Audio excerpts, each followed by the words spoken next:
Sir Sathya sir, நீங்களே சொல்லியிருந்தீங்க இந்த படத்துக்கு நல்ல ரிவ்யூஸ்லாம் வருது, ஹவுஸ்ஃபுல் அப்படி அப்படின்ற மாதிரி. ரிவ்யூஸ் பார்த்து தான் நீங்களே ஒரு ஐடென்டிஃபை பண்ண முடியுது படம் நல்லா ரீச் ஆகுது அப்படின்றது. ஸோ இப்போ ரீசெண்டா நீங்க எந்த படத்தை பத்தி சொல்றேன்னு உங்களுக்கும் தெரியும், எதுல இருந்து அறிவிப்பு வந்தது.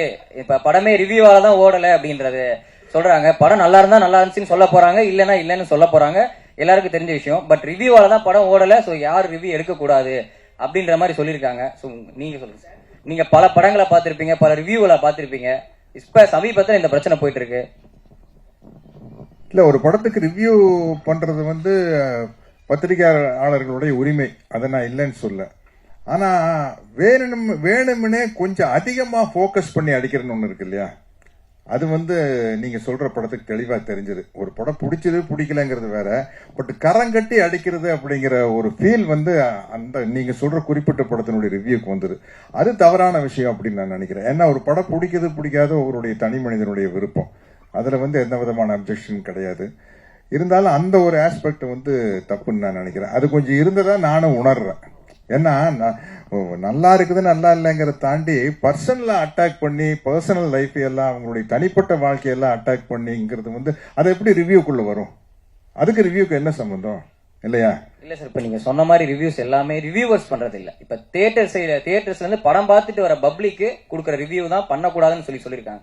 சோ பப்ளிக்கோட பாயிண்ட் ஆஃப் வியூல இந்த படம் நல்லா இருக்கு, இது நல்லா இல்ல, இந்த படம் மாதிரி இருக்கு அப்படின்ற அந்த கம்பேரிசேஷன் இது எல்லாமே இருக்கும். சோ அதை வந்து அக்செப்ட் பண்ணிட்டு தானே சார் ஆகணும். படம் ரிலீஸ் பண்றோன்றது பப்ளிக் தான், அவங்க சொல்ற பாயிண்ட்டையும் நம்ம ஏத்துட்டு தானே சார் ஆகணும். நல்லா இல்லைன்னா நல்லா இல்லைன்னு ஏத்துட்டு தானே ஆகணும்.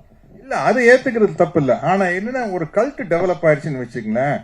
எப்படி பாத்தியா, அவங்க யாருன்னே தெரியாது, எப்படி வச்சு அடிச்சம் பாத்தியா, வச்சு செஞ்சம் பாத்தியா, அப்படிங்கிற மாதிரி ஒரு ரசிகனுக்கு ஒரு மனப்பான்மை வந்துருச்சுன்னு வச்சுங்களேன். நாளைக்கு அடுத்த படத்துல அவங்களுடைய ஃப்ரெண்டு வந்து நான் உன்ன மீறி அடிக்கிறேன் பாரு அப்படின்னு அடிப்பாங்க. அந்த ஒரு விஷயம் வந்து தவறான விஷயம். நிச்சயமா வந்து ஒரு படத்துல இருக்கிற நிறை குறைகளை சொல்ல, அதை தாண்டி அவங்களுடைய பர்சனல் விஷயத்தை படத்தினுடைய ரிவ்யூக்குள்ள அட்டாக் பண்ணக்கூடாது. ஏன்னா நான் சொன்ன மாதிரி எல்லாருமே பணம் வாங்குறவங்க, இவர் ஒருத்தர் தான் பணம் போடுறவர் இல்லையா. அதனால வந்து எங்களுடைய பர்சனல் லைஃபை வச்சு ஒரு படத்தை எப்படி அட்டாக் பண்ணலாம், அது வந்து கண்டிப்பா கண்டிக்கத்தக்க ஒரு விஷயம். அது எந்த விதமான சந்தேகம் சொல்றீங்களா சார்? படம் பார்த்துட்டு வரவங்களுக்கும் சொல்றீங்களா சார்? பொதுமக்களுக்கு நான் என்ன சொல்றேன்னா, நீங்க வந்து படத்தை மட்டும் ரிவ்யூ பண்ணுங்க, அதை தாண்டி பர்சனலா ரிவ்யூ பண்ணாதீங்க அப்படிங்கிறது பொதுமக்களுக்கு நான் வைக்கிற ஒரு தாழ்மையான வேண்டுகோள் தான். அவ்வளவுதான் சார். எப்பவுமே நீங்க சொல்லுவீங்க எந்த படமா இருந்தாலும் ஓடுனா ஓடும், ஓடலைன்னா நம்ம ஒன்றும் பண்ண முடியாதுன்னு சொல்லிட்டு. எப்பவுமே வந்து லோகேஷ் கனகராஜ் வந்து ஒரு டெடிக்கேட்டான ஆர்டிஸ்ட் தான், நீங்களும் டெடிக்கேட்டான ஆர்டிஸ்ட் தான் சரிங்களா. இப்ப கூலியில நடிக்கிறீங்க, உங்களை செலக்ட் பண்ணும்போது நீங்க பாத்துக்கலாம் அப்படி சொன்னீங்களா, இல்ல வந்து லோகேஷ் கனகராஜுக்கு ஏத்த மாதிரி பேசுனீங்களா? முதலாவது வந்து இந்த படத்தினுடைய பிரஸ் மீட்ல அதை பத்தி பேச முடியாது. ஏன்னா இன்னைக்கு எல்லா கம்பெனிலையும் வந்து அக்ரிமெண்ட் இருக்குது. நம்ம அவங்க அந்த படத்தை பத்தி அந்த படத்தினுடைய ப்ரமோஷன் தான் பேசணும். ஏன்னா என்ன விஷயம் சொன்னாலும் அது வெளியில் லீக் ஆகிற மாதிரி இருக்கும்.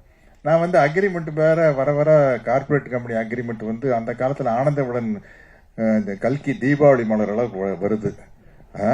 அது படிச்சும் புரிஞ்சுக்க முடியாது, நான் படிக்கிறதும் இல்லை. அதுக்கு பெரிய ராம்ஜெத் மலானி மாதிரி ஒரு வக்கீலத்தை கூப்பிட்டு வரணும். நான் ஒரு 15-20 பக்கம் அப்படியே சர் பெரட்டுவேன். கரெக்டா என்னுடைய அந்த பேமெண்ட் போர்ஷன் இருக்கு பாருங்க, அதை மட்டும் பார்ப்பேன். கண்ணில் விளக்கு நீ ஊத்துட்டு சரி இது அட்வான்ஸ், இது first schedule, second schedule, third schedule, before dubbing settlement, okay அப்ப போடுப்பா கையெழுது அப்படின்னு போடுறது. அதனால அதுல எல்லாம் என்ன எழுதியிருக்குன்னே தெரியல. நீங்க இப்ப ஏதாச்சும் என் வாயை பிடிங்க ஏதாச்சும் உடறி குட்டி நாளைக்கு நம்ம மேல கேஸ் போடுற மாதிரி ஆயிடக்கூடாது இல்ல. அதனால அந்த படத்தினுடைய ப்ரமோஷன்ல பேசிக்குவோம். அதேதான் இல்ல, பொதுவாக அப்படி அக்ரிமெண்ட் அந்த படத்தினுடைய அக்ரிமெண்ட் அவங்கதான் எல்லாமே ரிலீஸ் பண்ணோம். இப்ப அந்த படத்துல வந்து என்ன கெட்டப் அப்படிங்கறது அவங்களே ரிலீஸ் பண்ணிட்டாங்க. என் பேர் வந்து ராஜசேகர்னு போட்டு ரிலீஸ் பண்ணிட்டாங்க. அதனால அதை பத்தி பேசல, மற்ற விஷயங்கள் வந்து பேசக்கூடாது அப்படிங்கறதுதான். செய்திகளை உடனுக்குடனும் துல்லியமாகவும் தெரிந்து கொள்ள சப்ஸ்கிரைப் பண்ணுங்க.